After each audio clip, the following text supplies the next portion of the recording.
Why were we ill-prepared? Why did they know on December 14th? Why would they jeopardize the lives of the Capitol Police? We will run our own investigation. I think it's very clear to the American public. This is a sham, but we will make sure we get to the real answers. A festival of whataboutism and denial from Kevin McCarthy today. The Republicans, the party that fomented the big lie, are going to do their own investigation and not serve on this 1-6 committee after Pelosi said no to two of the members that McCarthy named. The Republican Party remains deeply committed to Donald Trump. And Phil Rucker and Carol Leonnig have released this new audio from their 2.5-hour interview with Trump. In the following portion, he reveals his thinking about Vice President Pence on January 6th.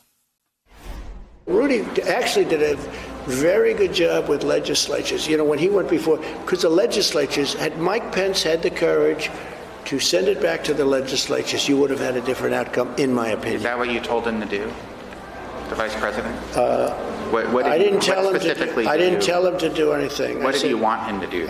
I thought that the election was rigged.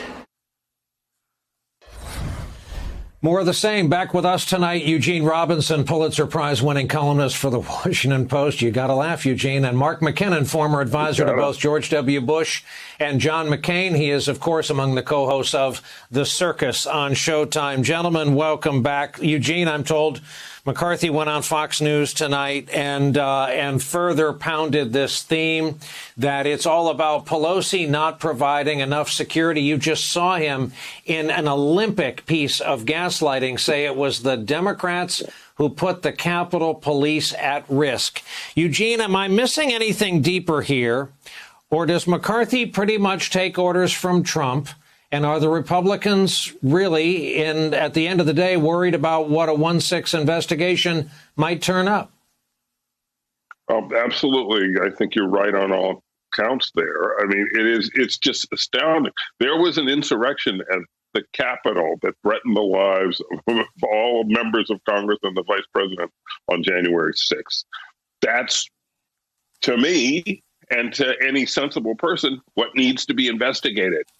Yet the Republicans have no interest in investigating that. They want to investigate everything else. They want to investigate Black Lives Matter protests the previous summer. They want to investigate Congressman Jim Banks from Indiana, one of the two congressmen that Nancy Pelosi kicked off the committee, while he was still on the committee, sent out a release saying we're going to get to the bottom of the responsibility of Capitol leadership and the Biden administration.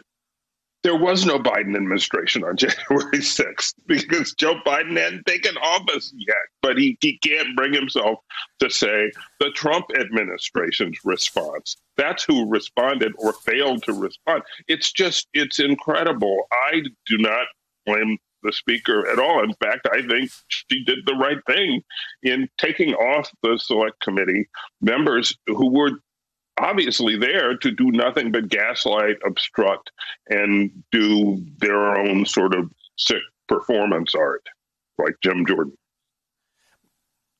Mark McKinnon, for someone who has made your living in and around Republican politics all your professional life, you have been so forthright about what you see happening and calling out the crazy in what passes for the modern day Republican Party. And I want to talk about McCarthy's flock in the House with the assistance of a piece you wrote called The 2020 Candidate Slate, Send in the Clowns. Now, we're all operating, Mark, under this assumption that 2020 could be a big night, that 2022 could be a big night for the Republicans in the House and a bloodbath for the Democrats. Talk about the clowns you're seeing out there. Well, Donald Trump has just set a new bar for Republican candidates, particularly people running for office. It's become the Trump party, and anybody running for office has to meet the litmus test of Donald Trump. So people are clawing their way to the bottom as fast as they can in the party, like Kevin McCarthy did today, in order to appeal to and to appease Donald Trump. So what we're going to see in 2022 is a lot of Donald Trumps out there running for office. And, you know, we didn't realize when we named our show The Circus how aptly named that would be. We thought it was sort of denigrating politics at the time.